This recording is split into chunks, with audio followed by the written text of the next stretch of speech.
नमस्कार दोस्तों, आज इस वीडियो में हम बात करेंगे अमॉक्सिसिलिन कैप्सूल के बारे में। इस वीडियो में हम जानेंगे अमॉक्सिसिलिन कैप्सूल के उपयोग के बारे में, कौन-कौन सी बीमारियों में ये कैप्सूल दिया जाता है, इसके साइड इफ़ेक्ट क्या हो सकते हैं और कितनी मात्रा में इसको खाया जाता है। पूरी जानकारी आपको इस वीडियो में मिलने वाली है। तो वीडियो को बिना स्किप किए पूरा देखिएगा, बहुत अच्छी जानकारी आपको मिलेगी। मैं हूँ आपका host Prajapati Vikas, pharmacist and drug counsellor. चलिए बात करते हैं अमॉक्सिसिलिन कैप्सूल के बारे में। अमॉक्सिसिलिन कैप्सूल, जिसमें अमॉक्सिसिलिन एक एंटीबायोटिक है जो कि बैक्टीरिया की वजह से जो भी इन्फेक्शन होता है शरीर में, तो बैक्टीरिया के इन्फेक्शन को ये रोकता है। और अमॉक्सिसिलिन एक प्रकार की पेनिसिलिन क्लास की दवाई है। सभी एंटीबायोटिक अलग-अलग क्लास की दवाइयाँ होती है, तो इसी प्रकार से अमॉक्सिसिलिन भी पेनिसिलिन क्लास की दवाइयों की कैटेगरी में आती है।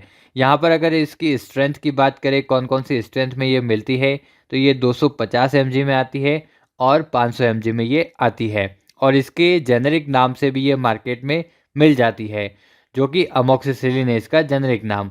हो सकता है कि आपके एरिया में अलग ब्रांड नेम चलती हो, क्योंकि एरिया और डॉक्टर के अकॉर्डिंग ब्रांड नेम चेंज होती रहती है, लेकिन इसके जेनेरिक नाम से ये मिल जाती है। अब बात करते हैं इसके उपयोग के बारे में, कौन-कौन सी बीमारियों में अमॉक्सिसिलिन कैप्सूल दिया जाता है। और ये ज़्यादातर बैक्टीरिया की वजह से जब भी इन्फेक्शन होता है शरीर में, तो बैक्टीरिया के इन्फेक्शन को रोकने के लिए ये कैप्सूल दिया जाता है।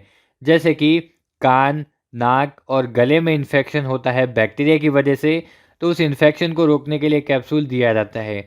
ज़्यादातर जो ईएनटी स्पेशलिस्ट डॉक्टर होते हैं, वो यही जो एमॉक्सिसिलिन कैप्सूल है वो देते हैं।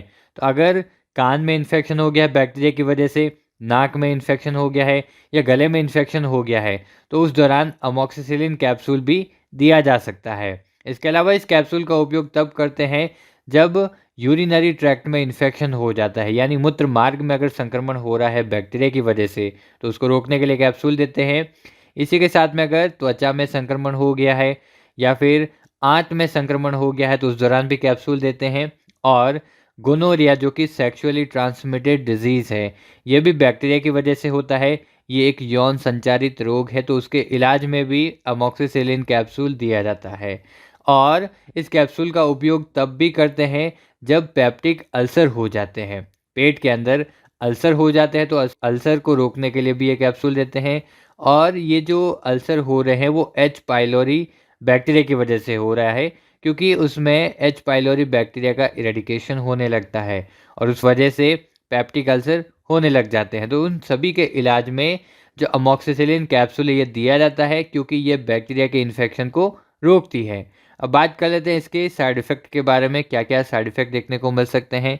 तो इसकी वजह से नौज़िया, वॉमिटिंग हो सकती है। इसके अलावा हेडेक हो सकता है और ज़्यादातर देखा जाता है डायरिया होने लगता है। जो भी एंटीबायोटिक यूज़ करते हैं उसकी वजह से डायरिया हो सकता है और इसके अलावा स्किन में रैशेस हो सकते हैं।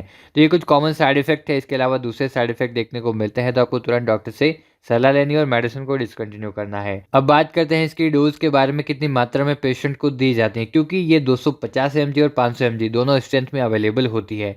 हम अडल्ट डोज़ की बात कर रहे हैं, तो अगर कोई पेशेंट 12 से 18 वर्ष की उम्र का है, जिसकी एज 12 से 18 है, तो उसको 250 एमजी 2 टाइम दी जाती है। 250 एमजी सुबह और 250 एमजी शाम को दी जाती है।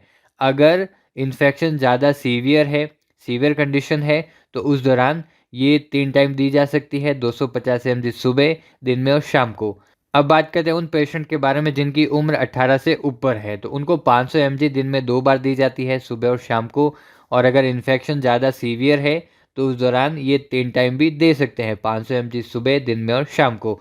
ज़्यादा अच्छा रहेगा आप अपने डॉक्टर की सलाह के अनुसार इस अमॉक्सिसिलिन कैप्सूल का उपयोग करें, और इसको खाना खाने के बाद में दिया जाता है। आप सभी दोस्तों से मैं रिक्वेस्ट करूंगा, बिना डॉक्टर की सलाह के कोई भी मेडिसिन यूज़ नहीं करनी है। यूज़ करने से पहले एक बार डॉक्टर या फार्मासिस्ट की सलाह ज़रूर लेनी है, वरना आपकी हेल्थ के लिए डेंजर हो सकता है। तो आप सभी को पता चल गया होगा अमॉक्सिसिलिन कैप्सूल के बारे में, उपयोग, साइड इफ़ेक्ट और डोज़ के बारे में। उम्मीद करता हूँ वीडियो आपके लिए हेल्पफुल होगा। चैनल को सब्सक्राइब करके रखिएगा, ऐसी ही नई-नई वीडियोज़ आपको इस चैनल पर मिलती रहेगी। धन्यवाद।